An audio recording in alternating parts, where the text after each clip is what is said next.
नमस्कार भाइ बहिनीहरू, तपाईँहरूलाई स्वागत छ नेपाल अनलाइन स्कुलको युट्युब च्यानलमा। हाम्रो च्यानलमा तपाईँहरूले कक्षा नर्सरीदेखि मास्टरसम्मका सबै विषयका सबै भिडियोहरू भेटाउन सक्नुहुन्छ। त्यसको लागि तपाईँहरू युट्युबमा गएर अथवा फेसबुकमा गएर नेपाल अनलाइन स्कुल भनी सर्च गर्नुहोला र आफूले खोजेको भिडियो हेरेर धेरैभन्दा धेरै ज्ञान लिई आफ्नो एक्जामलाई बडा उत्कृष्ट तरिकाले चाहिँ गरेर आउनुहोला, एक्जाम दिएर आउनुहोला। त सधैँ चाहिँ म कृष्णदास हजुरहरूको अगाडि उपस्थित भइसकेको छु र आज म तपाईँहरूलाई कक्षा 8 को नेपाली विषयको यो जुन पाठ 20 छ नेपाली संस्कृति, यो नेपाली संस्कृति भन्ने पाठ पढाउन गइरहेको छु। त जुन नेपालमा रहेका विभिन्न मानिसहरूले, विभिन्न जातिहरूले मनाउने चाड पर्वहरू छन्, तिनीहरूको बोली व्यवहार छ, तिनीहरूको जीवनशैली छ, तिनीहरू भनेका के हुन् त हाम्रा नेपाल देशको सम्पत्ति हुन्, संस्कृति हुन्। र त्यसकै विषयमा यो पाठ हामी पढ्न गइरहेका छौँ र यसको विषयमा हामी पाठ सकिएपछि मजाले छलफल पनि गर्नेछौँ। पहिला यो पाठ हामी पढौँ है। ल, नेपाल हिमाल, पहाड र तराईको विविधताले भरिएको सुन्दर बगैँचा हो। बगैँचामा रङ्गीचङ्गी फुलहरू रहे झैँ यहाँ धेरै जात जाति बस्छन्। यहाँ रङ्गी बिरङ्गी चराचुरुङ्गीहरूका मिठा गीत जस्तै धेरै किसिमका भाषा छन्। अनेकौं मठ मन्दिर, गुम्बा, मस्जिद र गिर्जाघर छन्। यहाँ अनेकौं चाडपर्व, रीतिरिवाज र प्रचलनहरू छन्। अनेकौं मुहानबाट निस्केका पवित्र नदी जस्तै यहाँ अनेकौं परम्परा र मान्यता छन्। नेपाल विभिन्न जातिहरूको सङ्गम स्थल पनि हो। यसलाई विभिन्न जातका फुलको साझा फुलबारी पनि भनिन्छ। यहाँका यिनै विविधतामय समाजको जगमा नेपाली संस्कृतिको उदय भएको हो। त्यसैले नेपाली संस्कृति नेपाली समाजको असल व्यवहार, मान्यता र भावनाको एउटै स्वरूप हो। यसभित्र तमाम जात जाति, भाषाभाषी र धर्मावलम्बीहरूका विचार र भावना मिलेका छन्। रङै रङको सुन्दर सृष्टि इन्द्रेणी हो। त्यसै गरी विविध जाति, वेश र परम्पराको उपज नेपाली संस्कृति हो। इन्द्रेणीका हरेक रङको अलग्गै परिचय र विशेषता हुन्छ, तर पनि तिनीहरूको समन्वित एकता ती सबैलाई सजाउने नयाँ सिर्जना बनेको हुन्छ। नेपालमा अनेक जाति र तिनका भाषा, वेश र परम्परा छन्। ती सबैका साझा विशेषता हुन् सँगै बाँचौँ र हाँसौँ भन्ने हो। त्यसैले विविधता बीचको एकता नेपाली संस्कृतिको मूल विशेषता हो। नेपाली संस्कृतिलाई 100 थरी बाजाबाट पैदा हुने एउटा मनोहर तालसँग पनि तुलना गरिन्छ। जसरी सनही, झुरमा, मादल, ढोलक आदिबाट कुनै मनोरम ताल निस्कन्छ, त्यसरी नै हामीबाट नेपाली संस्कृति जन्मन्छ। यो संस्कृति विकासको एउटै लक्ष्यमा लम्किएका करोडौँ नेपालीको एकता अभियान जस्तै छ। यसमा हरेक नेपालीको चौतर्फी विकास गर्ने महान उद्देश्य समेटिएको छ। वास्तवमा नेपाली संस्कृति रङ्गी बिरङ्गी फुलहरूले भरिएको फुलबारीको सौन्दर्य हो। फुलबारीमा सयपत्री, गुलाब, कमल, बेली, चमेली, जाई, जुही आदि हुन्छन्। फुलबारीलाई सयपत्रीले मात्र सुन्दर बनाएको होइन र चमेलीले मात्र चम्काएको पनि होइन। त्यो फुलबारी सजाउन सबै किसिमका फुलको साझा सहयोग छ। त्यस्तै नेपाली संस्कृति सबै नेपालीको चाहिँ समुन्नति चाहने साझा भावना हो। यो भावना पारस्परिक सद्भाव, सहयोग, सुसम्बन्धबाट मौलाएको छ। त्यसैले नेपाली संस्कृतिमा जिउँदाको जन्ती र मर्दाको मलामी उखान सार्थक भएको छ। मैत्री, करुणा र क्षमा नेपाली संस्कृतिका मूल मन्त्र हुन्। हाम्रो समाजमा गाँस छाड्नु साथ नछाड्नु उखान ज्यादै लोकप्रिय छ। हामी कसैलाई पराई ठान्दैनौँ, सबैलाई आफन्त नै ठान्छौँ। हामी धर्मका नाममा कुनै झगडा गर्दैनौँ। यहाँ मन्दिरले मस्जिदको रिस गर्दैन भने गुम्बाले गिर्जाघरलाई गाली गर्दैन। यहाँ हिन्दू, बौद्ध, मुस्लिम, क्रिस्चियन जे भए पनि हामी आपसमा हातेमालो गर्छौँ। यति मात्र होइन, हामी पशु पक्षीमाथि दया र अपार माया पनि गर्छौँ। हामी हाम्रा चाडपर्वमा काग, कुकुर, गाई, गोरु आदिलाई सम्मान गर्छौँ। हामी वृक्ष वनस्पतिलाई पनि उनीहरूको उपकार सम्झी श्रद्धा गर्छौँ। हामी तुलसी, बर, पिपल आदिलाई पूजा गर्छौँ। हामी सबैका चाडपर्वमा एक अर्कामा शुभकामना व्यक्त गर्छौँ। हामी बुद्ध पूर्णिमा, तीज, दसैँ, तिहार, छठ हर्षोल्लासका साथ मनाउँछौँ। त्यसै गरी ईद, क्रिसमस, उधौली, उभौली, लोसार, माघी, होली आदि पर्वहरू पनि मनाउँछौँ। यी हाम्रा राष्ट्रिय पर्वहरू हुन्। यहाँ क्रिसमसका खुसियालीमा हिन्दू र मुस्लिमको पनि सहभागिता पाइन्छ। दसैँ तिहार जस्ता पर्वहरू मनाउन यहाँ जुनसुकै धर्मका व्यक्तिको पनि आफ्नै किसिमको अग्रसरता भेटिन्छ। नेपालीहरू रोदी, घाटु, भजन, बालुन, देउसी, भैलो गीतहरूमा असाध्यै आनन्दित बन्छन् अनि मारुनी, लाखे, साकेला, धान नाच र धामी नाच आदिमा पनि सबै उत्तिकै रमाउँछन्। यसरी यहाँ जुनसुकै राष्ट्रिय पर्व अपार हर्षका साथ मनाइन्छ। त्यसै गरी हाम्रो नेपाली संस्कृतिमा सत्यको प्रशंसा गरिन्छ। हाम्रा पौराणिक र लोककथामा सत्यवादीको आखिरमा कल्याण भएको बताइन्छ। हाम्रो समाजमा असल कामको कदर र सम्मान गरिन्छ। यहाँ असल मनसायले काम गर्दा गल्ती हुन गए क्षमा पनि गरिन्छ। परोपकार र समाजसेवा नेपाली संस्कृतिका आधारभूत पक्षहरू हुन्। हामी हाम्रो आश्रयमा आएका पाहुनालाई स्वागत गर्छौँ। पाहुनालाई देवता सरह ठानी सत्कार गर्छौँ। आपतमा परेकाको उद्धार गर्नु हाम्रो पहिलो कर्तव्य हुन्छ। हामी परोपकारी भावनाबाट प्रेरित भएर पार्टी, पौवा, चौतारो बनाउँछौँ। मठ, मन्दिर, पुल, धर्मशाला र धारो निर्माण गर्छौँ। हामी आफ्नो सम्पत्ति समाज सेवामा अर्पण गर्न सधैँ लालायित हुन्छौँ। अनाथालय, वृद्धाश्रम आदि सामाजिक संस्था स्थापना गर्नुलाई हामी ठुलो सौभाग्य ठान्छौँ। हाम्रो संस्कृतिमा दानलाई महान कार्य मानिन्छ। हाम्रा वेद आदि पुराना ग्रन्थहरूमा पनि दानवीरहरूको गौरव गान पाइन्छ। सबैको कल्याण, समृद्धि, एकता, समता र सेवामा नेपाली संस्कृतिको जग अडेको छ। त्यसैले नेपाली संस्कृति शिष्ट, सभ्य र सुसंस्कृत आचरण तथा परम्परामा आधारित छ। यसमा केही विकृति पक्ष घुसेको देखिन्छ। केही कालसम्म यसलाई छुवाछुत प्रथा र महिला शक्तिलाई उपेक्षा गर्ने प्रवृत्तिले गाँजेको थियो। अहिले नेपाली संस्कृति यस्ता कुप्रथाबाट मुक्त हुँदै गएको छ। गरिब र असहायलाई हेप्ने, नोक्कर बनाउने सामन्तवादी सोचबाट यो मुक्त भएको छैन। अझै हाम्रो समाजमा हाम्रा राम्रा परम्परा र संस्कृतिलाई भुलेर पराईको संस्कृतिलाई आँखा चिम्लेर पछ्याउने केही छन्। नेपाली संस्कृतिलाई यस्तो विकृतिबाट मुक्त पार्न नेपाली समाजमा जागरण पैदा गर्नुपर्छ। त्यसो भएमा नेपाली संस्कृति सदैव निर्मल र अनुकरणीय बन्नेछ। सेवा, सहकार्य, समानता, सद्भाव नेपाली संस्कृतिका जग हुन्। विविध भेगका विविध जातिहरूको सङ्गम नेपाल भएकाले नेपाली संस्कृतिमा अनेकौँ सभ्यताको सम्मिश्रण पाइन्छ। यसमा विविधतासहितको एकता, पारस्परिक मेलमिलाप, जातीय सद्भाव, सहिष्णुता आदि पक्षको समन्वय भेटिन्छ। यसलाई सबै जातका फुलबारीको सुवाससँग तुलना गरिन्छ। त्यसैले नेपाली संस्कृति यिनै विविधतामय नेपाली समाजको असल व्यवहार, मान्यता र भावनाको समन्वित रूप हो भनेर यो पाठ सकिएको छ। त यो पाठमा के भनिएको छ?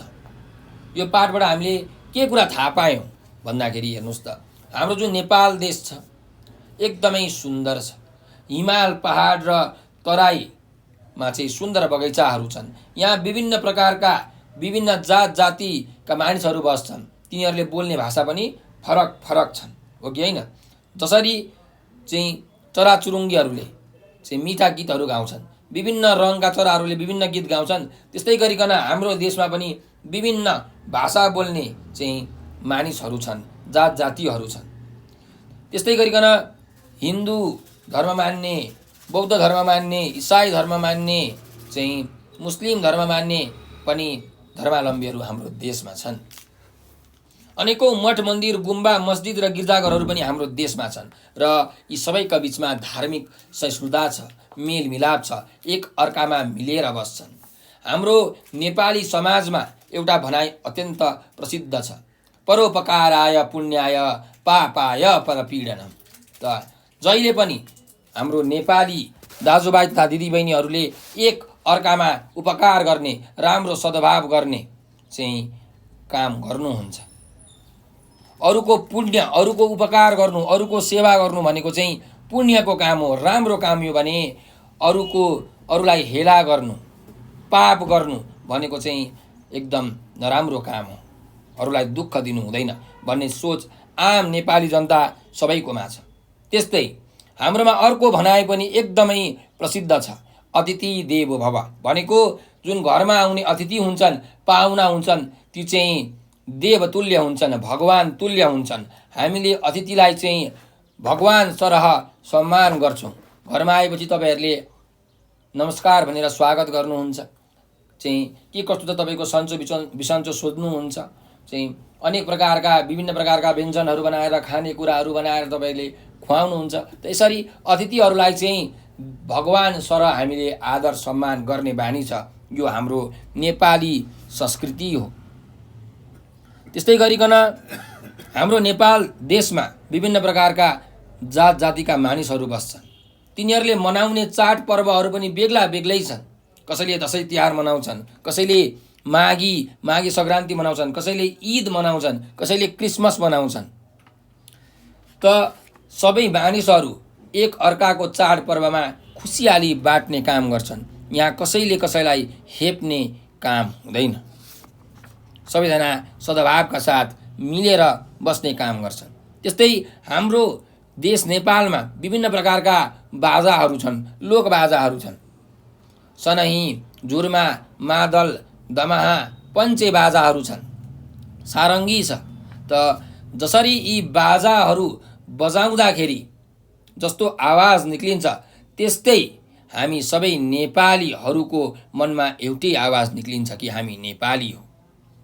अनेकतामा पनि एकता छ। यति धेरै जात जातिका मानिसहरू जुन छन् हाम्रो देशमा, यी बिच पनि एकता छ। हामी एउटै हौँ भन्ने चाहिँ भावना छ। यो भावना पारस्परिक सद्भाव, सहयोग र सुसम्बन्धबाट चाहिँ मौलाएको हो।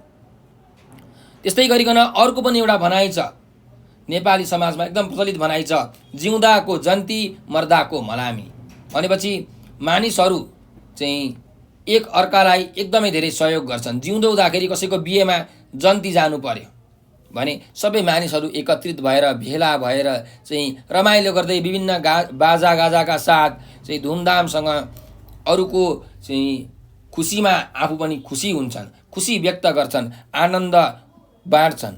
त्यस्तै कोही मान्छेको देहावसान भयो, मृत्यु भयो, मरण भयो भने सबैजना शोक सन्तप्त हुन्छन्, शोकमा डुब्छन्, अरूको दुःखलाई आफूसँग बाँड्छन्। यस्तो भावना कहाँ पाउनु? यो नेपाल देशबाहेक अरू देशमा एकदमै बिरलै पाइन्छ। त यो हाम्रो देश नेपालमा चाहिँ विभिन्न संस्कृतिहरू छन्। यी संस्कृति भनेको हाम्रो देशको धरोहर हो, हाम्रो सम्पत्ति हो। यिनीहरूले नै हामीलाई चिनाएका छन्। हाम्रो देश विश्व सामु चिनिएको छ। त्यसैले हामीले यिनीहरूको संरक्षण गर्नुपर्छ, हाम्रो संस्कृतिको जगेर्ना गर्नुपर्छ भन्ने शिक्षा पनि हामी यस पाठबाट पाउँछौँ।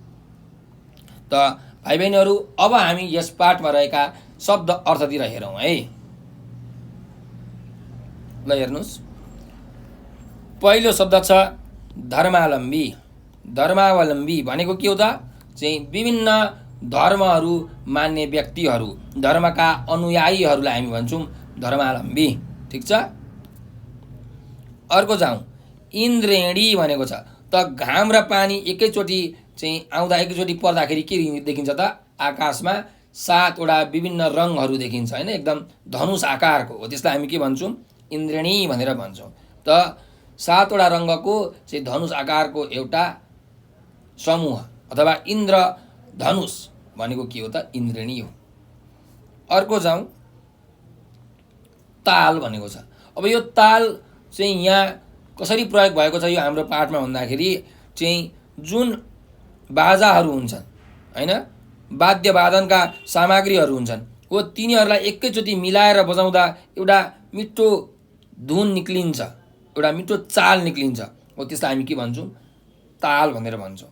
नाचगान गर्दा अथवा चाहिँ कुनै बाजाहरू बजाउँदा, वाद्यवादनको सामग्रीहरू बजाउँदाखेरि चाहिँ एकदमै राम्रो तरिकाले मिलेर आएको जुन चाल छ, जुन ढङ्ग छ, त्यसलाई हामी भन्छौँ ताल। अर्कोमा जाउँ, समुन्नति भनेर भनेको छ है। समुन्नति भनेको सम प्लस उन्नति, समुन्नति। सम भनेको एकदम राम्रो उत्कृष्ट तरिकाको, उन्नति भनेको प्रगति। त समुन्नति भनेको के भन्दा राम्रो उन्नति, राम्रो प्रगति, सबैको उन्नति भनेर भन्न खोजेको है। अर्को हेर्नुहोस्, मौलाएको भनेको छ। मौलाएको भनेको चाहिँ एकदम विकास भएको, उम्रेको, फैलिएको, सप्रेको हामी के भन्छौँ, मौलाएको भनेर भन्छौँ। अर्को जाउँ, मैत्री भनेको छ। मैत्री भनेको चाहिँ एकदम साथी जस्तो भावना, मित्रताको भावनालाई हामी के भन्छौँ, मैत्री भावना भन्छौँ। त मैत्री भनेको मित्रता, साथी जस्तो भनेर भन्न खोजिएको है। अर्को जाउँ, अर्को शब्द छ करुणा। त करुणा भनेको के हो त भन्दा स्नेह, दयालाई हामी के भन्छौँ, करुणा भन्छौँ। कसैमाथि तपाईँले एकदम दया गर्नुहुन्छ नि होइन, चाहिँ स्नेह गर्नुहुन्छ, प्रेम गर्नुहुन्छ, त्यसलाई हामी भन्छौँ करुणा।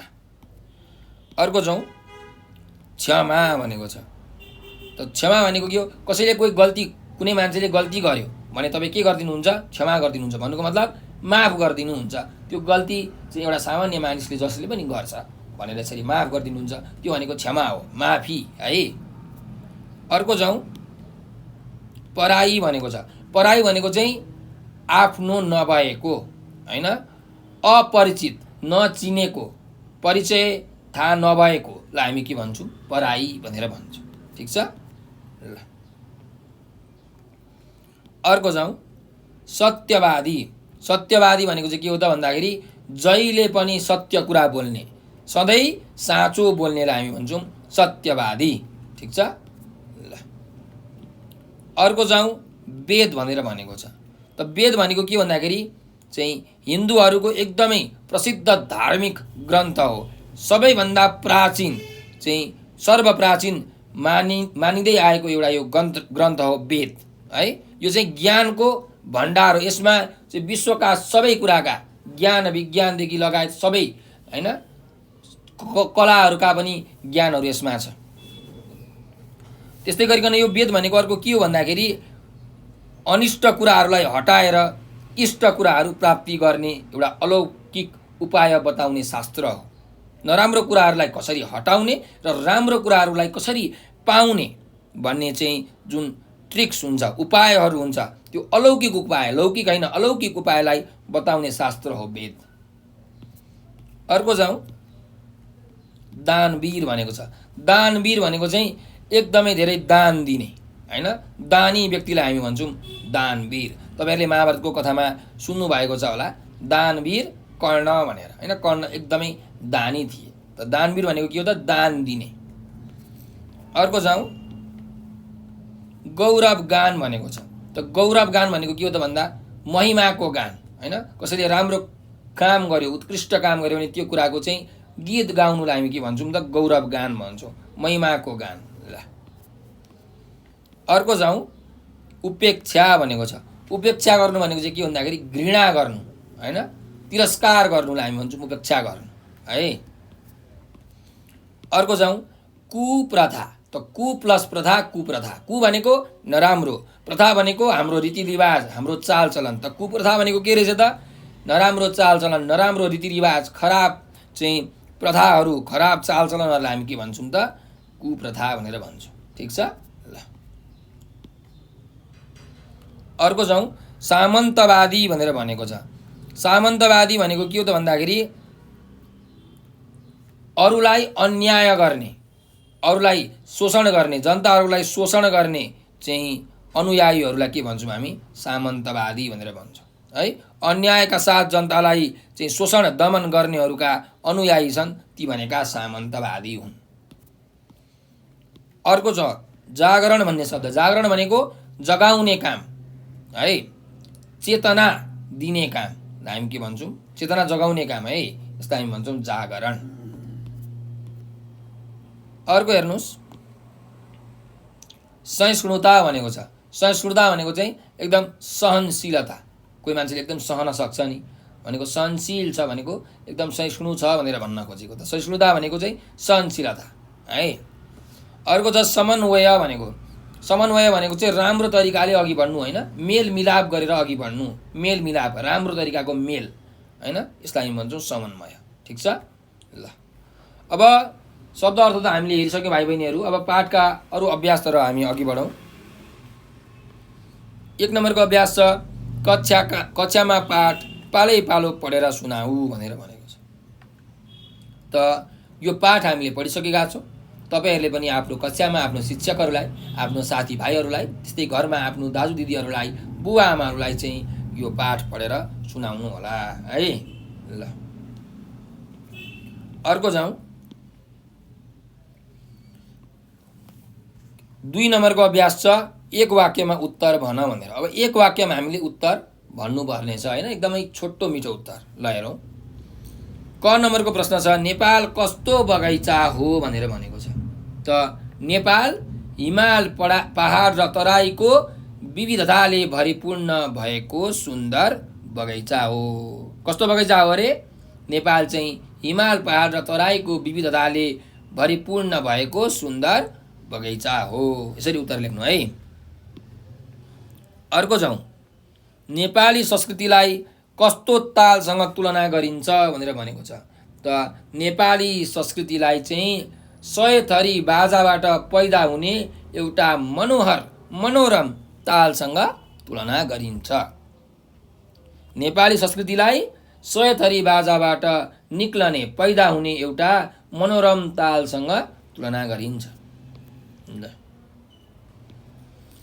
अर्को प्रश्नमा जाउँ। घाँस छाड्नु साथ नछाड्नु उखानको तात्पर्य के हो भनेर भनेको छ। त यसको तात्पर्य के हो भन्दाखेरि सङ्कटको बेलामा कुनै पनि मित्रलाई नछाड्नु, दुःख परेको बेलामा चाहिँ मित्रता नतोड्नु भन्नु चाहिँ यो उखानको के हो त तात्पर्य हो। घाँस छाड्नु साथ नछाड्नु। ल अर्को जाउँ। नेपाली संस्कृतिका मूल मन्त्र के हुन् भनेर भनेको छ। त हामीले पाठमा पढिसकेका छौँ। नेपाली संस्कृतिका मूल मन्त्र जम्मा 3टा छन्। के हो? नेपाली संस्कृतिका मूल मन्त्र मैत्री, करुणा र क्षमा हुन् है। ल अब अर्को प्रश्नमा जाउँ। हामी वृक्ष वनस्पतिलाई किन श्रद्धा गर्छौँ भनेर भनेको छ। त हामी किन चाहिँ रुखहरूलाई एकदम श्रद्धा आस्था गर्छौँ भनेर भनेको छ, आस्था राख्छौँ। किनकि वृक्ष वनस्पतिले हामीलाई जीवन दिएका छन्। उनीहरूको चाहिँ जुन हावा छ त्यो हावाबाट हामी बाँचेका छौँ। त यसको उत्तर के लेख्न सकिन्छ त भन्दा वृक्ष वनस्पतिहरूको उपकारहरूलाई सम्झेर हामी तिनीहरूलाई श्रद्धा गर्छौँ। यसरी 1 वाक्यमा तपाईँहरूले छोटो उत्तर लेख्न सक्नुहुन्छ है। अब अर्को प्रश्नमा जाउँ। हामी कस्तो गल्तीलाई क्षमा गर्छौँ भनेर भनेको छ। त कस्तो गल्तीलाई क्षमा गर्छौँ? त हामी असल मनसायले, राम्रो भावनाले काम गर्दा गल्ती भएमा त्यस्ता गल्तीलाई क्षमा गर्छौँ। के अरे? हामी असल मनसायले, राम्रो दृष्टिकोणले, राम्रो भावनाले काम गर्दा गल्ती भएमा क्षमा गर्छौँ। यसरी लेख्नु है। अर्को प्रश्न छ हामी कुन पर्वमा शुभकामना व्यक्त गर्छौँ भनेको छ। त नेपालमा त विभिन्न जात जातिहरू छन्। तिनीहरूले चाहिँ अनेक प्रकारका पर्वहरू मनाउँछन्। ती सबै पर्वहरूमा हामी शुभकामना व्यक्त गर्छौँ हो। त तपाईँले पर्वहरूको नाम लेख्नु होला। अब सबै पर्वको नाम लेख्न चाहिँ सम्भव छैन, जति आउँछ त्यति लेख्नु होला। त हामी दसैँ, तिहार, छठ, बुद्ध पूर्णिमा, क्रिसमस, उधौली, उभौली, लोसार, माघी, होली होइन, ईद यस्ता पर्वहरूमा, यस्ता चाडपर्वहरूमा शुभकामना व्यक्त गर्छौँ भनेर यसरी लेख्न सक्नुहुन्छ। ठिक छ ल। अब अर्को प्रश्नमा जाउँ। नेपाली संस्कृतिमा पाहुनाको कस्तो स्थान छ भनेर भनेको छ। त मैले तपाईँलाई अघि भनिसकेँ कि अतिथि देवो भव। अतिथि भनेको पाहुना, देवो भनेको देव, भगवान होइन। त भव भनेको देवतुल्य हुन्छन् भनेर भन्न खोजेको। त अतिथिलाई चाहिँ भगवानको स्वरूप मानिन्छ। त्यसैले नेपाली संस्कृतिमा पाहुनाको कस्तो स्थान छ? नेपाली संस्कृतिमा पाहुनाको चाहिँ देवताको जस्तो स्थान छ भनेर यसरी हामीले लेख्न सक्छौँ। ठिक छ ल। अर्को अभ्यासमा जाउँ। 3 नम्बरको अभ्यास। ठिक उत्तरमा ठिक चिन्ह लगाऊ भनेको छ। अब हामीलाई यहाँ प्रश्नहरू सोधिएको छ र तिनीहरूको चाहिँ 4वटा विकल्प दिएको छ, अप्सन्सहरू दिएको छ। त कुन चाहिँ अप्सन ठिक हो, कुन चाहिँ विकल्प सही हो, त्यसमा हामीले ठिक चिन्ह लगाउनु पर्ने छ। त हेरौँ, पहिलो प्रश्न छ नेपाली संस्कृतिको मूल विशेषता के हो भनेर भनेको छ है। मूल विशेषता हामीले हेर्नु पर्यो। अमा छ अनेकतामा एकता, अर्कोमा छ पश्चिमी संस्कृतिको सहयोग, अर्को छ 100 थरी बाजाको एउटै ताल, त्यस्तै अर्को छ सबै जातको फुलबारी।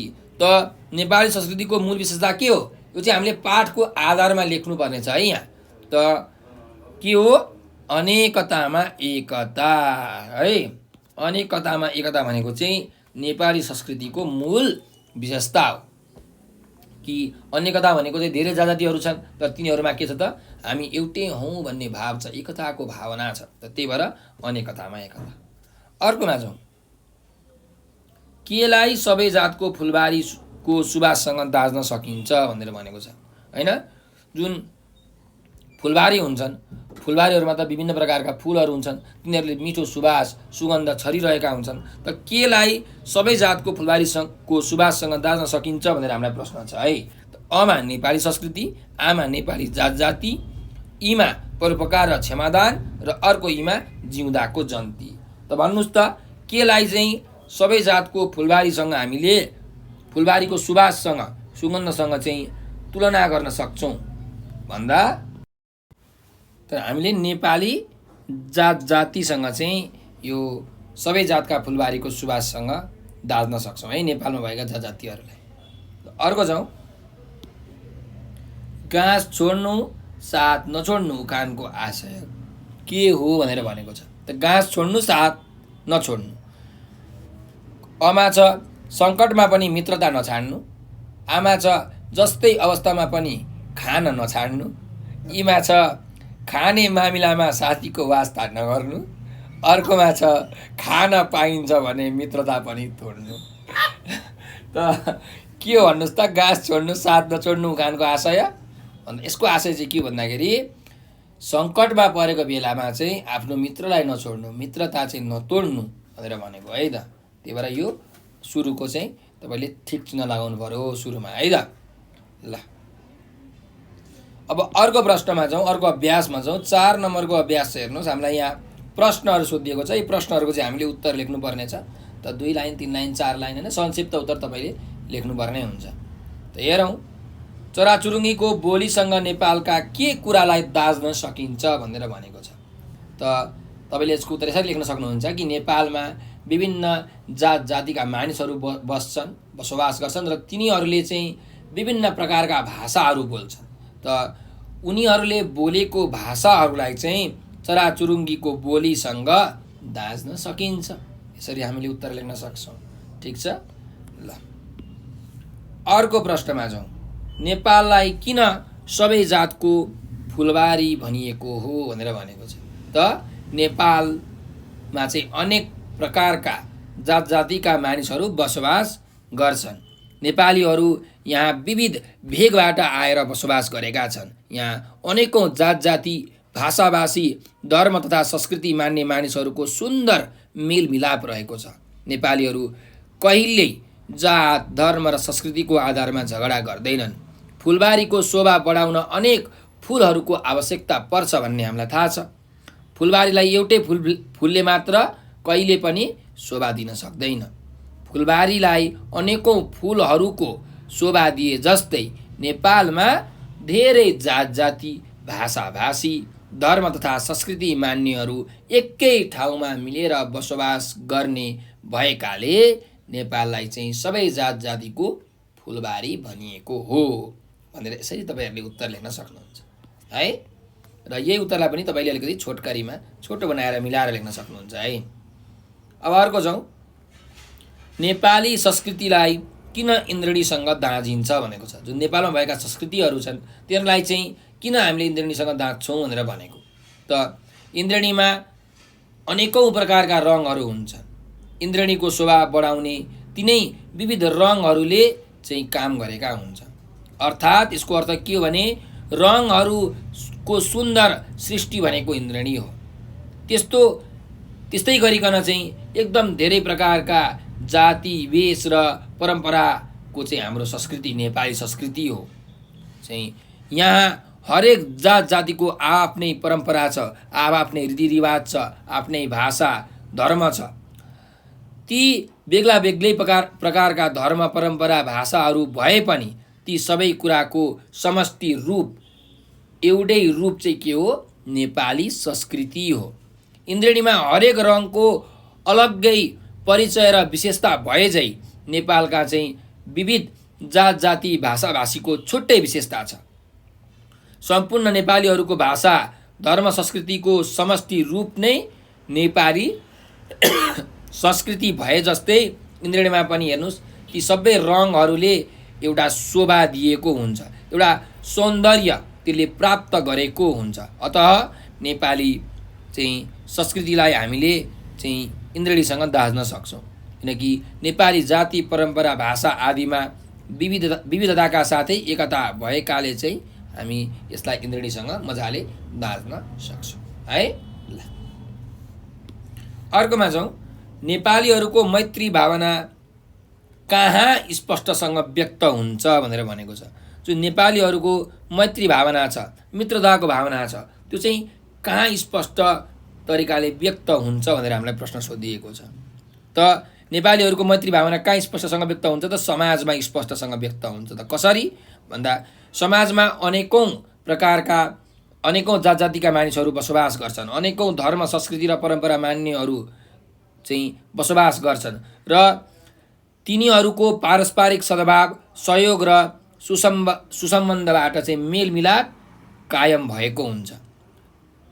त्यसैको चाहिँ ज्वलन्त उदाहरण भनेको जिउँदाको जन्ती र मर्दाको मलामी भन्ने उखान हो। यति मात्र होइन, नेपाली समाजमा चाहिँ गाँस छाड्नु साथ नछाड्नु भन्ने उखानबाट पनि आपसी सहयोग र एकताको भावना एकदमै मजाले स्पष्ट हुन्छ। जुनसुकै भाषा वा धर्म संस्कृति मान्ने भए पनि हामी एकअर्काको सम्मान आदर गर्छौँ। त्यसैले नेपालीहरूको मैत्री भावना चाहिँ सामाजिक एवं धार्मिक कार्यहरूमा स्पष्टसँग छर्लङ्गसँग व्यक्त हुन्छ भनेर हामीले लेख्न सक्छौँ। ठिक छ। अब अर्को प्रश्नमा जाउँ। नेपाली संस्कृतिलाई अनुकरणीय बनाउने पक्षहरू के हुन् भनेर भनेको छ। त अनुकरणीय भनेको चाहिँ नक्कल गर्न लायकको भनेर भनेको है त नेपाली संस्कृतिलाई अनुकरणीय बनाउने पक्षहरू के हुन्? त नेपाली संस्कृतिलाई अनुकरणीय बनाउने धेरै पक्षहरू छन् हैन। चाहिँ सबैलाई आफन्त ठान्ने, धर्मका नाउँमा झगडा नगर्ने, पशुपन्छीमाथि चाहिँ एकदमै धेरै दया र माया गर्ने, त्यस्तै गरिकन विभिन्न प्रकारका चाडपर्वहरू यो तीज, दसैँ, तिहार, छठ, ईद, क्रिसमस, उधौली, उभौली, लोसार यी सबै चाडहरूलाई चाहिँ राष्ट्रिय पर्वका रूपमा मनाउने, एक अर्काप्रति चाहिँ हर्ष प्रकट गर्ने, चाहिँ सत्यको प्रशंसा गर्ने, असल कार्यको कदर र सम्मान गर्ने, असल मनसायले काम गर्दा यदि गल्ती भयो भने त्यो गल्तीलाई क्षमा दिने, यी पक्षहरूले चाहिँ नेपाली संस्कृतिलाई के गरेका छन् त एकदमै अनुकरणीय बनाएका छन्। ठिक छ। तपाईले यसरी उत्तर लेख्न सक्नुहुन्छ। अर्को जाउँ। नेपाली समाजमा दानवीरको गौरवगान किन गरिन्छ भनेर भनेको छ। त दानवीरका जुन गौरवगान छ हामी किन गर्छौं भनेर भनेको। त परोपकार समाजमा सेवा नेपाली संस्कृतिका धरोहर हो है। अरूको परोपकार गर्नु भनेको चाहिँ हाम्रो के हो त धर्म हो। यसका लागि त्यागको आवश्यकता पर्दछ। बिना त्याग र परोपकार बिना त्याग त परोपकार हामीले गर्न सक्दैनौँ। त्यसैले परोपकार गर्नको लागि त्याग चाहिन्छ र परोपकार भनेको समाज सेवा हो, अरूको उपकार हो, अरूको हित हो। आपद विपदमा परेकाहरूलाई उद्धार गर्ने परोपकारी भावनाबाट चाहिँ प्रेरित भएर हामीले पाटी, पौवा, चौतारी, मठ, मन्दिर, पुल, पुलेसा, धर्मशालाहरू, धारोहरू निर्माण गर्छौँ। यी सबै परोपकारी भावनाका परिणामहरू हुन्। यस्तै अनाथालयहरू, वृद्ध आश्रमहरू जस्ता सामाजिक संस्थाहरूको स्थापना गरेर समाजमा चाहिँ हामीले सेवाको काम गरेका छौँ र यस्ता सेवाको काम गर्न हामी सदैव रेडी रहन्छौँ, तत्पर रहन्छौँ। त्यसैले यस्तो परोपकारी र समाज सेवाको चाहिँ त्यागको भावना हुने भएकाले नेपाली समाजमा दान वीरको गौरवगान गरिन्छ। ठिक छ ल। अब अर्को प्रश्न छ हेर्नुहोस्, नेपाली संस्कृतिमा कस्ता विकृतिहरू पाइन्छन् भनेर भनेको छ। त नेपाली संस्कृतिमा कस्ता कस्ता विकृतिहरू, नराम्रा कुराहरू पाइन्छन्? त यसरी उत्तर लेख्न सक्नुहुन्छ कि परोपकार र त्यागको भावना भेटिने नेपाली संस्कृतिमा धेरै प्रकारका विकृतिहरू छन्। अनुकरणीय नेपाली संस्कृतिमा धेरै विकृतिहरू छन्। नेपाली समाजमा चाहिँ छुवाछुतको प्रथा छ, महिलाको हिंसा गर्ने प्रथा छ, बाल विवाह जस्ता विकृतिहरू छन्। यी सबै विकृतिहरू हुन्। त्यस्तै गरिकन गरिबहरूलाई, असहायहरूलाई हेप्ने, नोक्कर बनाउने सामन्तवादी सोचबाट चाहिँ नेपाली समाज अहिलेसम्म पनि मुक्त हुन सकेको छैन। यसै गरी हाम्रा जुन असल संस्कृतिहरू छन्, राम्रो संस्कृतिहरू छन्, ती संस्कृतिप्रति चाहिँ आँखा चिम्लने र पश्चिमेली संस्कृतिहरू, पराई संस्कृतिहरूलाई चाहिँ हामीले आत्मसात गर्ने प्रवृत्ति छ। यो पनि नेपाली समाजको के हो त, नेपाली संस्कृतिमा रहेको एउटा विकृति हो भनेर तपाईहरूले लेख्न सक्नुहुन्छ। ठिक छ ल। अब अर्को अभ्यासमा जाउँ। अभ्यास नम्बर 5 मा भाव विस्तार गर भनेको छ। यहाँ एउटा वाक्य दिएको छ हेर्नुहोस्, विविधता बीचको एकता नेपाली संस्कृतिको मूल खम्बा हो भनेर भनेको छ। अब यो कुराले के भन्न खोजेको, यसको अर्थ के हो, यसको भाव के हो, यसलाई एकदम स्पष्ट पार्नु पर्यो, छर्लङ्ग पार्नु पर्यो, क्लियर पार्नु पर्यो है। त हेर्नुहोस्, विविधता बीचको एकता भनेको चाहिँ नेपाली संस्कृतिको मूल खम्बा हो अरे।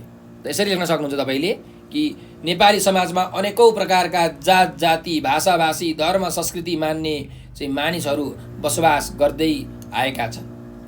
संसारका कतिपय मुलुकमा धर्म, जात, संस्कृति, भाषा आदिका नाममा झगडा हुने, कलह हुने, ठुलो एकदमै हिंसा हुने स्थिति प्रशस्त मात्रामा हामीले देख्न सक्छौँ। तर नेपाली समाजमा चाहिँ यस्तो धार्मिक विविधता भए पनि चाहिँ यहाँ हिंसा, हत्या हिंसा, धर्मको नाममा हत्या हिंसा केही पनि हुँदैन।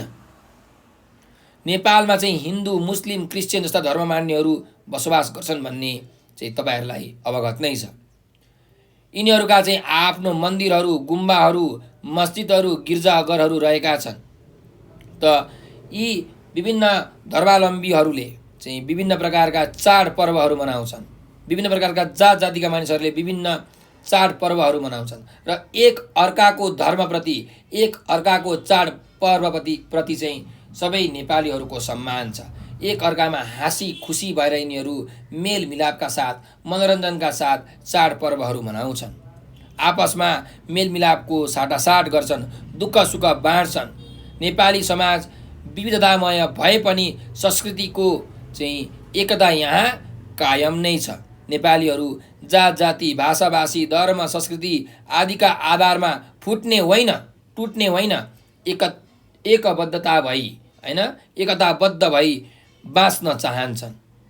यस्तो विशिष्ट नमुना चाहिँ हाम्रो देश नेपालमा मात्रै भेटिन्छ। यहाँ अनेकतामा एकता छ हो। त्यही भएर यो विविधता बीचको एकता नै नेपाली संस्कृतिको के हो त, मूल खम्बा हो, दरो चाहिँ खम्बा हो, दरो जरा हो भनेर हामीले भन्न सक्छौँ। ठिक छ ल। अब अर्को चाहिँ प्रश्नमा जाउँ। हेर्नुहोस्, नेपाली संस्कृतिका मुख्य मुख्य विशेषता के हुन् वर्णन गर भनेको छ। त हामीले अघिदेखि यही विषयमा छलफल गरिरहेका छौँ। त हामीले एकदमै धेरै व्याख्या विश्लेषणहरू चाहिँ गरिसकेका छौँ। त्यही पनि एकचोटि सुन्नुहोस् कि नेपाली संस्कृतिका मुख्य मुख्य विशेषताहरू के हुन् भन्दा, नेपाली संस्कृतिका थुप्रै अनेकौं विशेषताहरू छन्। नेपालमा विविध भेगबाट आएका विविध जातिहरूको बसोबास रहेको छ। नेपाललाई विविध जातका फुलको साझा फुलबारीका रूपमा लिने गरिन्छ। यहाँका यिनै विविधतामय समाजको जगमा नेपाली संस्कृतिको उदय र विकास भएको पाइन्छ। नेपाली संस्कृतिभित्र तमाम जात जाति, भाषा भाषी र धर्मावलम्बीहरूका विचार र भावना मिलेका छन्। यो नेपाली संस्कृतिको मूल विशेषता हो, प्रमुख विशेषता हो। नेपालमा अनेक जाति र तिनका भाषा, भेष र परम्परा भए पनि साझा विशेषताका रूपमा सँगै बाँचौँ र हाँसौँ भन्ने भावनालाई नेपालीहरूले आत्मसात गरेका छन्। वास्तवमा नेपाली संस्कृति सबै नेपालीको समुन्नति चाहने एउटा साझा भावनाका रूपमा चाहिँ विकसित भएको पाइन्छ। यहाँ पारस्परिक सद्भाव, सहयोग र सुसम्बन्धको भावना सबैमा आएको छ, छाएको छ। करुणा, मैत्री, क्षमा जस्ता भावहरू नेपाली संस्कृतिका मूल मन्त्रकै रूपमा रहेका छन् र यिनलाई नेपालीहरूले आत्मसात गर्दै आएका छन्। परोपकार र समाजसेवा नेपाली संस्कृतिका एकदमै अनुपम उदाहरणहरू हुन्। आफ्ना घरमा आश्रय आएका पाहुनाहरूलाई सत्कार गर्ने, पाहुनाहरूलाई देवता तुल्य ठान्ने, पार्टी, पौवा, चौतारो, मठ, मन्दिर, पुल, पुलेसा, धर्मशाला, धारूहरूको निर्माण गरी परोपकारको उदाहरण पेश गर्ने, अनाथालय, वृद्धाश्रम बनाई चाहिँ अरूको सेवा गर्ने काम नेपालमा एकदम प्रचलित छ। जसले असल काम गर्छ त्यसको प्रशंसा गर्नु र दानवीरको गौरवगान गर्नु पनि नेपाली संस्कृतिको विशेषता नै हो। यिनै विविध विशेषताका कारणले गर्दाखेरि नेपाली संस्कृति विश्व मानव समुदायमा चाहिँ अनुकरणीय बनेको छ भनेर हामीले मजाले लेख्न सक्छौँ। यिनीहरूको विशेषताहरूलाई चाहिँ व्याख्या विश्लेषण गर्न सक्छौँ। ठिक छ ल, त यो हाम्रो बोध र अभिव्यक्तिको अभ्यास सकिसकेको छ। अब हामी शब्द भण्डारको अभ्यासतिर अघि बढौँ भाइ बहिनीहरू। यहाँ हेर्नुहोस् 7 नम्बरको चाहिँ अभ्यासमा के छ भने तलका समावेशक शब्द समावेश्य शब्दको जोडा मिलाऊ भनेको छ। त यहाँ 2 प्रकारका शब्दहरू छन्, एउटा समावेशक शब्द, अर्को समावेश्य शब्द। ठिक छ, हेर्नुहोस् है त, समावेशक शब्द र समावेश्य शब्द भनेको कस्तो खालको शब्द हो भने कुनै कुरामा हैन कुनै एउटा यस्तो शब्द छ ती शब्दमा चाहिँ अरू कुराहरू पनि अटाउँछन् भने हामी त्यसलाई समावेशक शब्द भन्छौँ र ती जुन अरू कुराहरू छन् ती अरू कुराहरू अरू शब्दहरूलाई हामी समावेश्य शब्द भन्छौँ। जस्तो कि तपाईँलाई म उदाहरणको लागि दिन्छु त किताब भनेको के हो त एउटा समावेशक शब्द हो र यसमा के समावेश हुन्छन् के पर्छन् त अब विज्ञानको किताब हुन सक्छ हो, नेपालीको किताब हुन सक्छ, सामाजिकको किताब हुन सक्छ, गणितको किताब हुन सक्छ, हो कि होइन। त हेर्नुहोस् जुन यो विज्ञान, नेपाली, सामाजिक, गणित छ यी भनेका कस्ता शब्दहरू हुन् त समावेश्य शब्द हुन्। कस्ता शब्द हुन्? समावेश्य। किनकि यी शब्दहरू चाहिँ किताब भन्ने शब्दमा के हुन्छन् त समावेश हुन्छन्, त्यही भएर यी शब्दहरूलाई समावेश्य शब्द भनिन्छ। अर्को शब्दमा समावेश हुने जुन शब्दहरू छन् त्यसलाई समावेश्य शब्द भनिन्छ। त्यसले समावेशक शब्द भनेको के हो त यहाँ किताब हो। त जुन शब्दमा अरू शब्दहरू समाहित हुन्छन्, समावेश हुन्छन्, पर्छन् त्यसलाई हामी समावेशक शब्द भन्छौँ। र यो किताब भनेको समावेशक शब्द हो। ठिक छ, त हामीलाई यहाँ के भनेको छ त समावेशक शब्दसँग चाहिँ समावेश्य शब्दसँग जोडा मिलाउनु पर्नेछ है। त यहाँ हेरौँ उदाहरणको लागि यहाँ दिएको छ त बाजा भनेको छ, त बाजामा के पर्छ मादल हो। बाजा भनेको समावेशक शब्द हो, चाहिँ मादल भनेको समावेश्य शब्द हो। अर्कोमा जाउँ है त यहाँ अब फुल छ, फुलमा के पर्छ चमेली पर्छ हैन। चमेली भनेको त एक प्रकारको फुल हो नि त हैन, त्यसैले फुल भनेको समावेशक, चमेली भनेको समावेश्य शब्द है। ल अर्को जाउँ नेपाल भनेको छ, त नेपालमा के पर्छ त भन्नुस् त नेपालमा के पर्छ हेर्नुस् त हिमाल, पहाड, तराई पर्छ। त्यही भएर यो नेपाल चाहिँ तराईसँग हामीले जोडा मिलाउनु पर्यो। त नेपाल भनेको समावेशक, तराई भनेको चाहिँ समावेश्य है, किनकि तराई त नेपालमा हुन्छ नि त हैन। अर्को जाउँ नाच, नाचभित्र के पर्छ त लाखे नाच पर्छ। यहाँ हेर्नुहोस् यी लाखेसँग जोडा मिलाउनु पर्यो। लाखे भनेको एक प्रकारको नाच हो, यो समावेश्य शब्द हो र नाच भनेको चाहिँ समावेशक शब्द हो। अर्कोमा जाउँ धर्म, त धर्म यहाँ के छ त बौद्ध धर्म, हिन्दू धर्म, क्रिस्चियन धर्म, इस्लाम धर्म हैन। त धर्म यहाँ तपाईँले जोडा मिलाउनु पर्यो हिन्दूसँग। हिन्दू भनेको एउटा धर्म हो है। त धर्म भनेको समावेशक, हिन्दू भनेको समावेश्य शब्द। अर्को जाउँ वृक्ष, अब वृक्षमा के पर्छ त यहाँ पिप्पल, बकैना हैन, इप्पिल चाहिँ बर यस्ता वृक्षहरू पर्छन्, रुखहरू पर्छन्। त पिप्पल भनेको वृक्ष हो, त्यसैले वृक्ष भनेको समावेशक शब्द, पिप्पल भनेको चाहिँ समावेश्य शब्द है। ल अब यहाँ एउटा काग भन्ने शब्द चाहिँ एक्स्ट्रा छ, अतिरिक्त छ। यो चाहिँ तपाईँहरूलाई झुक्क्याउनु दिएको हो, तपाईँहरू नझुक्किनु होला। अर्को जाउँ चाहिँ अर्को अभ्यास छ तलका शब्दको अर्थ बताऊ भनेको छ। अब यहाँ हामीलाई शब्दहरू दिएका छन्, यी शब्दहरूको अर्थ के हो हामीले बताउनु पर्नेछ। त हेरौँ, तपाईँले चाहिँ आफ्नो कापीमा लेख्नु होला है त। विविधतामय भनेर भनेको छ। त विविधतामय भनेको के हो त भनेको अनेक, धेरै प्रकारका, हैन, अनेक प्रकारकालाई चाहिँ हामी के भन्छौँ, विविधतामय भनेर भन्छौँ। ठिक छ। अर्को जाउँ, धर्मावलम्बी। धर्मावलम्बी भनेको के त, जुन धर्मको पालना गर्ने हुन्छन्, धर्मका अनुयायी भनेको चाहिँ के हुन् त, धर्मावलम्बी हुन् है। धर्मका पालकहरू, धर्म पालना गर्नेहरू, धर्मका अनुयायीहरूलाई हामी धर्मावलम्बी भन्छौँ। अर्को जाउँ, तमाम भनेको छ। तमाम भनेको चाहिँ के हो त, भए जति सबै, हैन, सम्पूर्ण चाहिँ आम जनता भन्छौँ नि हामी, त आम भए जति सबै सम्पूर्ण भनेको चाहिँ के हो त, तमाम हो। अर्को जाउँ, प्रशंसक भनेको छ। प्रशंसक भनेको के हो त, प्रशंसा गर्ने, अरूको गुणको तारिफ गर्नेलाई हामी भन्छौँ प्रशंसक। त्यस्तै अर्को शब्द छ समृद्धि। समृद्धि भनेको चाहिँ उन्नति, प्रगति भनेको समृद्धि हो। अर्को हेर्नुहोस्, सङ्गम भनेको छ। सङ्गम भनेको चाहिँ कुनै कुराहरू मिल्ने ठाउँलाई हामी भन्छौँ सङ्गम। मिल्ने ठाउँ अथवा सम्मिलन भनेको चाहिँ सङ्गम हो। ल, अब अर्को अभ्यासमा जाउँ। अर्थ खुल्ने गरी वाक्यमा प्रयोग गर भनेर भनेको छ। त यहाँ हामीलाई शब्दहरू दिएको छन्, यिनीहरूको अर्थ खुल्ने गरी हामीले चाहिँ वाक्यमा प्रयोग गर्नुपर्नेछ। त हेर्नुहोस्, सुवास भनेको छ। सुवास भनेको एकदम मिठो वासना, मिठो सुगन्ध भनेर भनेको है त। सुवासको हामीले के अर्थ, के वाक्य बनाउन सक्छौँ भन्दा, बगैँचामा भएका फुलहरूबाट मिठो सुवास आइरहेको छ, यसरी वाक्य बनाउन सकिन्छ।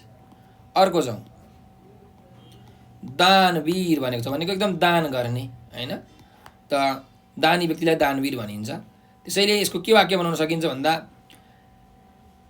नेपाली समाजमा दानवीरहरूको मात्रा एकदमै धेरै छ, यसरी हामीले वाक्य बनाउन सक्छौँ है।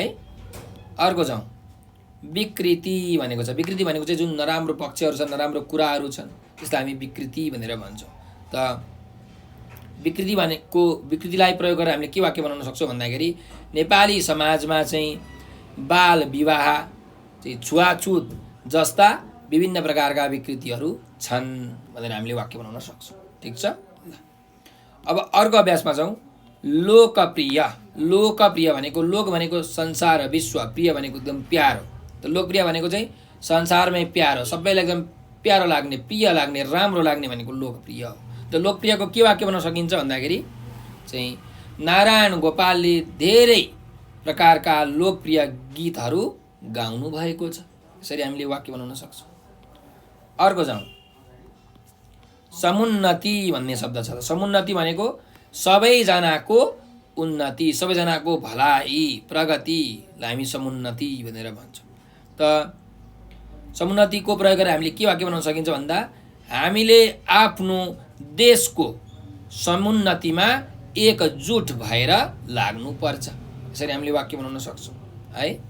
अर्को जाउँ, अनुकरणीय। अनुकरणीय भनेको चाहिँ नक्कल गर्न लायकको, हैन, कपी गर्न लायकको, सार्न लायकको भनेर भनेको है अनुकरणीय भनेको। त यसको के वाक्य बनाउन सकिन्छ भन्दाखेरि, नेपाली संस्कृति विश्व मानव समुदायका लागि अनुकरणीय बनेको छ, हैन, यसरी वाक्य बनाउन सक्छौँ। अर्को शब्दमा जाउँ, इन्द्रेणी। त इन्द्रेणी भनेको चाहिँ जुन सप्तरङ्गीको समूह छ, घाम र पानी एकैचोटि परेको बेलामा जुन सातवटा रङहरू हामी देख्छौँ, त्यसलाई हामी, यो धनुष आकारको हुन्छ, त्यसलाई हामी इन्द्रेणी भन्छौँ। त इन्द्रेणी लागेको बेलामा चाहिँ मानिसहरू मयूरले प्वाँख फिजाए जस्तै आफ्नो चाहिँ भावनाहरू चाहिँ खोल्छन्, हैन, मानिसहरूको मन एकदम आनन्दित हुन्छ, यसरी हामीले वाक्य बनाउन सक्छौँ है। त अर्को यसरी वाक्य बनाउनुहोस् कि, इन्द्रेणी लागेको बेलामा मयूर पनि एकदमै खुसी भएर नाच्छ, त मान्छेहरू पनि एकदमै आनन्दित हुन्छन्, यसरी वाक्यहरू लेख्न सकिन्छ। अथवा इन्द्रेणीको दृश्य एकदमै मनमोहक हुन्छ, यसरी पनि वाक्य बनाउन सकिन्छ। अर्को जाउँ, आनन्दित भनेको छ। आनन्दित भनेको चाहिँ एकदमै हर्ष हुनु, एकदमै खुसी हुनु, परम आनन्द हुनु हैन। त आनन्दितको वाक्य के बनाउन सकिन्छ भन्दा मलाई हाम्रो देशको वातावरणले एकदमै आनन्दित बनाएको छ, यसरी हामीले वाक्य बनाउन सक्छौँ है। अर्को जाउँ, लालायित भन्ने शब्द छ है। लालायित भनेको चाहिँ मन लागिराख्ने हैन, चाहिँ लालचा भएको हैन, त्यसलाई हामी लालायित भनेर भन्छौँ। त हामीले यसको के वाक्य बनाउन सक्छौँ भन्दाखेरि चाहिँ हाम्रो विद्यालयमा पढ्ने विद्यार्थीहरू घुम्नका लागि के छन्, लालायित छन्, यसरी हामीले वाक्य बनाउन सक्छौँ। ठिक छ। अर्को चाहिँ यहाँ पदावलीमा जाउँ, जिउँदाको जन्ती मर्दाको मलामी भनेको छ, यो एउटा उखान हो है। त यो उखानलाई प्रयोग गरेर हामीले के गर्न सक्छौँ त, वाक्य बनाउन सक्छौँ। त छिमेकी भनेको जिउँदाको जन्ती र मर्दाको मलामी भएकाले हामी सबै मिलेर बस्नुपर्छ भनेर मलाई आमाले सम्झाउनु भयो, यसरी हामीले वाक्य बनाउन सक्छौँ है। छिमेकी भनेको जिउँदाको जन्ती र मर्दाको मलामी भएकाले चाहिँ हामी सधैँ मिलेर बस्नुपर्छ भन्ने कुरा मलाई आमाले सम्झाउनु भयो, यसरी वाक्य बनाउन सक्नुहुन्छ। अर्को जाउँ, गाँस छोड्नु साथ नछोड्नु भनेको छ। भन्नुको मतलब सङ्कट परेको बेलामा आफ्नो मित्रता नतोड्नु भनेर भन्न खोजेको है त। त्यही भएर यसको के वाक्य भन्न सकिन्छ भन्दा हामीलाई जति नै धेरै सुख भए पनि गाँस छोड्नु तर साथ नछोड्नु भनेर गुरुले सिकाउनु भएको थियो, यसरी हामीले वाक्य बनाउन सक्छौँ। ठिक छ ल। त अर्को अभ्यास हेर्नुहोस्, उच्चारण र हिज्जेको अभ्यास। 10 नम्बरको अभ्यासमा छ हेर्नुहोस्, शुद्धसँग उच्चारण गरेर कक्षामा सुनाऊ भनेको छ। अब यहाँ हामीलाई त्यो शब्दहरू दिएको छन्, ती शब्दहरू चाहिँ हामीले एकदम शुद्धसँग चाहिँ उच्चारण गरेर आफ्नो कक्षामा साथीहरूलाई सुनाउनु पर्यो है। ल हेरौँ, लोसार भन्नुहोस् त, लोसार लोसार। अर्को चराचुरुङ्गी चराचुरुङ्गी। अर्को जाउँ, समन्वित समन्वित समन्वित। अर्को सुसम्बन्ध सुसम्बन्ध सुसम्बन्ध। अर्को सत्यवादी सत्यवादी सत्यवादी। सम्मिश्रण सम्मिश्रण सम्मिश्रण सम्मिश्रण। ल अर्को जाउँ, सहिष्णुता सहिष्णुता सहिष्णुता। अर्को आचरण आचरण। सार्वजनिक सार्वजनिक, उच्चारण गर्नु है म सँगसँगै, सार्वजनिक। ल अब 11 नम्बरको अभ्यास के छ हेर्नुहोस् त, बोलाइ र लेखाइको फरक बुझ भनेको छ। बोल्दाखेरि एक प्रकारले बोल्छौँ, लेख्दाखेरि अर्कै प्रकारले हामी लेख्छौँ। हेर्नुहोस् यहाँ, बोल्दाखेरि हामी संस्कृति भन्छौँ है, संस्कृति भनेर भन्छौँ, तर लेख्ने बेलामा संस्कृति लेख्छौँ, यसरी लेख्छौँ। बोल्दाखेरि संस्कृति भन्छौँ। अर्को बोल्दाखेरि फुलबारी भन्छौँ, फुलबारी भन्छौँ, तर लेख्दाखेरि फुलबारी यसरी लेख्छौँ। बोल्दाखेरि एउटा भन्छौँ, तर लेख्दाखेरि एउटा लेख्छौँ हैन, एउटा लेख्छौँ, तर बोल्दाखेरि एउटा भनेर भन्छौँ नि हामी है। त्यस्तै बोल्दाखेरि चाड पर्व भन्छौँ, चाड पर्व, तर लेख्दाखेरि चाड पर्व भनेर लेख्छौँ, हो कि होइन। त्यस्तै गरिकन अर्को हेर्नुहोस्, बोल्दाखेरि अग्रसर भन्छौँ, अग्रसर हैन, अग्रसर, तर लेख्दाखेरि अग्रसर यसरी लेख्छौँ।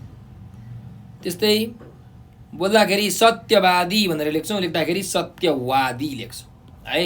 त बुझ्नुहोस् है, लेख्दाखेरि अर्कै प्रकारले लेखिन्छ, बोल्दाखेरि अर्कै प्रकारले बोलिन्छ।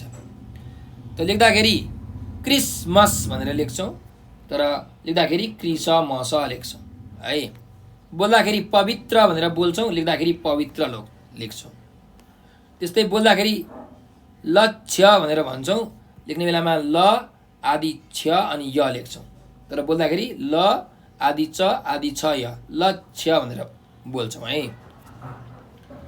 त्यस्तै बोल्दाखेरि धान नाच भन्छौँ, तर लेख्दाखेरि धान नाच लेख्छौँ। बोल्दाखेरि हर्षोल्लास भनेर लेख्छौँ, हर्षोल्लास। लेख्दाखेरि हर्षोल्लास भनेर लेख्छौँ, हर्षोल्लास भनेर लेख्छौँ है। बोल्दाखेरि विकृति भनेर लेख्छौँ यसरी, विकृति। बोल्दाखेरि चाहिँ विकृति, लेख्दाखेरि चाहिँ विकृति यसरी लेख्छौँ। हेर्नुहोस् त फरक कस्तो छ, बोल्दाखेरि र लेख्दाखेरि बेग्ला बेग्लै प्रकारको छ है। अब अर्को हेर्नुहोस् 12 नम्बरको अभ्यास छ, पाठको 4औं अनुच्छेद शिक्षकबाट सुनेर लेख भनेर भनेको छ। त पाठको मैले सबै अनुच्छेदहरू पढिसकेको छु। तपाईँहरूले भिडियोलाई अगाडि गर्नुहोला, भिडियो नहेरिकन सुनेर चाहिँ लेख्नु होला। यो तपाईँको लेखन अभ्यास हो है। यो सुनेर लेख्नुभयो भने तपाईँलाई के हुन्छ त, कसरी लेख्ने भन्ने कुरा थाहा हुन्छ। तपाईँले गल्ती गर्नुहुन्छ, गल्ती गरिसकेपछि तपाईँलाई थाहा हुन्छ कि कहाँ गल्ती भयो, कुन कुरामा मैले ह्रस्व लेख्नुपर्ने रहेछ, कुन शब्दमा मैले दीर्घ लेख्नुपर्ने रहेछ, कहाँ मैले चन्द्रबिन्दु लगाउनु पर्ने रहेछ। त्यो तपाईँलाई गल्ती गरिसकेपछि मजाले बुझ्न सक्नुहुन्छ। तपाईँको ह्यान्डराइटिङ, तपाईँको अक्षर पनि यसको सुधार हुन्छ। त्यही भएर तपाईँले यो गर्नुपर्ने हुन्छ। र 13 नम्बरको अभ्यास पनि त्यही हो। पाठको पहिलो अनुच्छेद कापीमा राम्रा अक्षर पारेर सार भनेको छ। पाठको पहिलो अनुच्छेद चाहिँ तपाईँले राम्रो तरिकाले राम्रो अक्षर बनाएर ह्यान्डराइटिङ बनाएर मिलाएर सार्नु होला। तपाईँको जुन अक्षर संरचना छ त्यसमा शुद्धिकरण आउँछ। यो तपाईँले गर्नुभयो भने। आजको लागि मैले यति नै गरेँ चाहिँ। तपाईँलाई यो भिडियो कस्तो लाग्यो कमेन्टमा प्रतिक्रिया दिन नबिर्सनु होला। र एउटा नम्बर टिप्नुहोस् 9849595895 9845955895 हो यो नम्बरको भाइबर टेलिग्राम र व्हाट्सएपमा हामीलाई मेसेज गर्न सक्नुहुन्छ। तपाईँहरूले तपाईँलाई केही समस्या आइपर्यो, केही कुरा आएन, बुझ्नु भएन, जान्नु भएन, नेपाल अनलाइन स्कुलको बारेमा जानकारी चाहियो अथवा भनौँ नोट्सहरू पिडिएफहरू चाहियो भने यो नम्बरको भाइबर टेलिग्राम र व्हाट्सएपमा हामीलाई मेसेज गर्न सक्नुहुन्छ। त्यस्तै तपाईँहरूले हामीलाई टिकटक, फेसबुक, ट्विटर र इन्स्टाग्राममा पनि फलो गर्न सक्नुहुन्छ। तपाईँले टिकटक, फेसबुक त चलाउनुहुन्छ होला, त्यहाँ हामीलाई फलो गर्नुहोस्। किनकि त्यहाँ हामीले नेपाली विषयको मात्रै होइन, साइन्स होइन, विज्ञान विषय, गणित विषयको, अङ्ग्रेजी विषयको चाहिँ यो स्वास्थ्य विषयको सबै विषयको चाहिँ हामीले त्यहाँ भिडियो बनाएर हालेका छौँ। च्याप्टरका सोलुसनहरू हालेका छौँ। त्यस्तै जुन पुरानो तपाईँलाई क्वेसनहरू सोधेका छन्, ओल्ड क्वेसनका सोलुसनहरूको भिडियो बनाएर हालेका छौँ। त्यो भिडियो हेर्नुभयो भने तपाईँहरूले आफ्नो एक्जाममा एकदम राम्रो मार्क्स लिएर आउन सक्नुहुन्छ भने तपाईँहरूको ज्ञानमा पनि अभिवृद्धि हुन्छ, ज्ञान पनि बढ्छ है, तपाईँको कन्सेप्ट पनि क्लियर हुन्छ। त्यही भएर हामीले त्यहाँ चाहिँ फलो गरेर त्यो भिडियोहरू हेर्नु होला भनेर अनुरोध गर्दै म आज बिदा लिन चाहन्छु। हाम्रो भिडियोलाई चाहिँ लाइक, सब्सक्राइब र सेयर गर्न नबिर्सनु होला। तपाईँहरूले यो भिडियो अन्तिमसम्म हेरिदिनु भयो, त्यसको लागि हृदयबाट धेरै धेरै धन्यवाद छ। स्वस्थ रहनुहोस्, व्यस्त रहनुहोस्, मस्त रहनुहोस्।